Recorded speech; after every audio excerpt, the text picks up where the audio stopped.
Merhaba craft tutkunları, hoş geldiniz. Yeni video, yeni denemeler diyebileceğimiz bir hafta sonunda daha sizlerleyiz.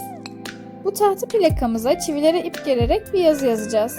Bu el sanatına string art deniliyor ama Türkçe'ye pek de yaratıcı olmayan bir şekilde ip ve çivi sanatı olarak geçmiş. Çivi yazabilmek için gerekli olan harflerin string art'ta da kullanılabilecek fontları arasında ben bunu seçtim Pinterest'ten ve kağıdıma kopyaladım. Kağıdımı kopyaladıktan sonra bunu tahtaya geçirip çivilerimizi çakacağız. Bu boşluğa başka bir şey gelecek, o da sürpriz olsun. Harfinizi bu şekilde hizaladıktan sonra kalemle bastırarak çizerseniz tahtanın yüzeyinde izleri oluşacaktır zaten. Sonraki aşamada çivileri çakmak olacak. Çivileri çakarken dikkat etmeniz gereken en önemli nokta çivilerin çok yakın olmaması. Hatta ben başta böyle yapmıştım ama ipi geçirmek gerçekten zorlaşıyor. Seçtiğiniz font benimki gibi daha düzse 1-1,5 santim gibi bir boşluk yeterli olacaktır. Tabi burada tahtamın boyunu da söylemem doğru olur. 40'a 28 santim bir tahta plaka kullandım. Çivileri çekerken zaten harflerin nerelerine çivinin denk gelmesi gerektiği belli oluyor aslında.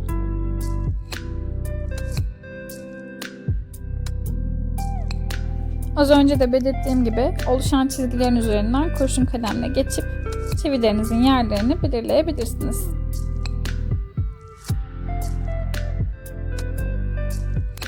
Devamında iplerimizi çivilere germeye başlayabiliriz. İlki için düğüm atıyoruz. Ben önce elimde hazırlayıp köşedeki bir çiviye geçirerek başlamayı tercih ediyorum. Sağlam olması için de ikinci düğümü çivinin üzerindeyken atıyorum.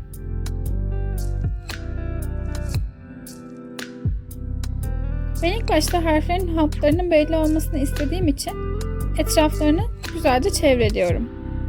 Düğümlediğim ipimi çivinin ortasına denk gelen bir yere ayarlayıp dolamaya başlıyorum. Harflerin etrafını çizerken her çiviye tek tek dolamasam da sabit olması için 2-3 çivide bir ipimi bir kez doluyorum. İpinizi gergin tutmanız önemli yoksa açılıyor. Ayrıca çivilerinizi seçerken de ucu daha top top olanları kullanırsanız ipiniz kaçmaz.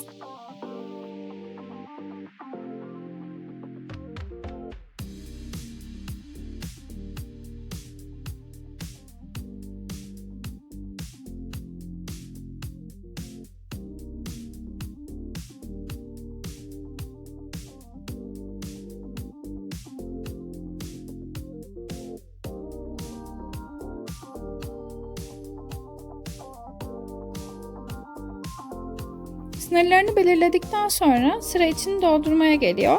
Ben çok boşluklu kalanları da aşırı dolu olanları da sevmiyorum. Bunun için önce çapraz bir şekilde iplerimi germeye devam ediyorum. Bu zemini birazcık dolduruyor. Dönerken de ters çapraza denk gelecek şekilde ayarlıyorum ki birbirlerini tamamlasınlar.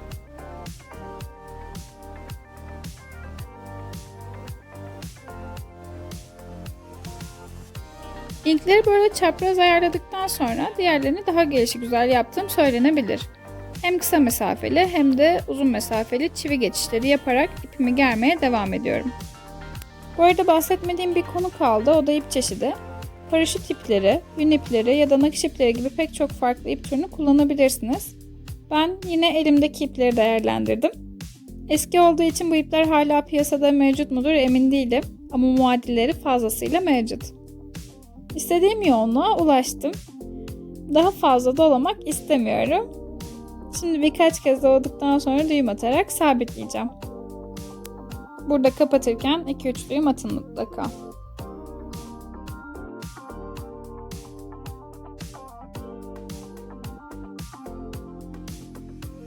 Hatırlarsanız ilk başladığımız zaman bir yer belirlemiştik ipi düğümlemek için. İşte bu aşamada iplerinizi yukarı çekip yüzeye yaklaştırabilirsiniz ya da tam tersini yaparak uzaklaştırabilirsiniz. Ben ortada bir yerde durmasını tercih ediyorum. O yüzden tekrar iplerimi istediğim yere taşıdım.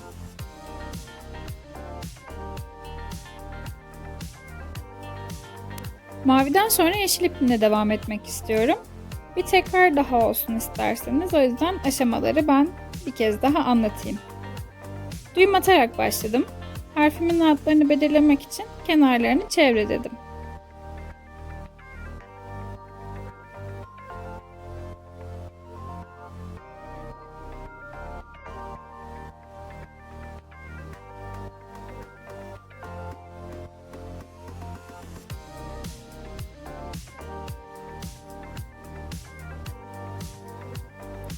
İplerimin durmasını istediğim yeri ayarladım ve çapraz bir şekilde iplerimi germeye başladım.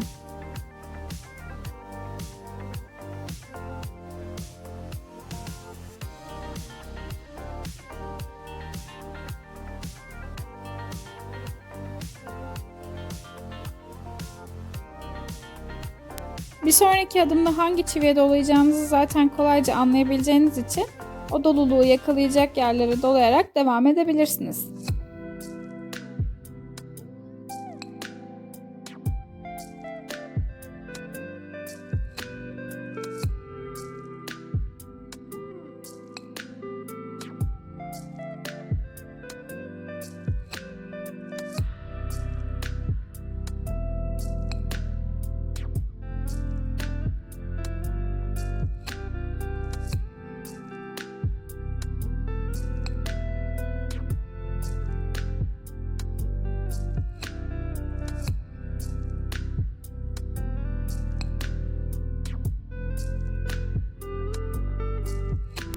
Diğer harflerimi de aynı yöntemlerle doldurdum ve gördüğünüz gibi hazır. Ben bunu sadece pano olarak kullanmak istemedim açıkçası ve kendimi motive edip güzel vakitler yaratabileceğim mottolar yazdığım kartlar da eklemek istedim. Bu kısmı nasıl oluşturduğumu şu şekilde anlatabilirim. 2 tane çivi çaktım. Elimde kağıt ipim de vardı. O çivilerin arasına kağıt ipimi gerdim ve kartlarımı yerleştirdim. Gün içerisinde bana rahatlayıp güzel şeyler yapmamı hatırlatan bu panoyu kullanmayı sabırsızlıkla bekliyorum. Umarım sizin için de ilham verici bir video olmuştur. Siz de kartlarınıza Chilend Craftastic Duo saati eklemeyi unutmayın. Bizden bu haftalık bu kadar. Haftaya görüşmek üzere. Hoşça kalın.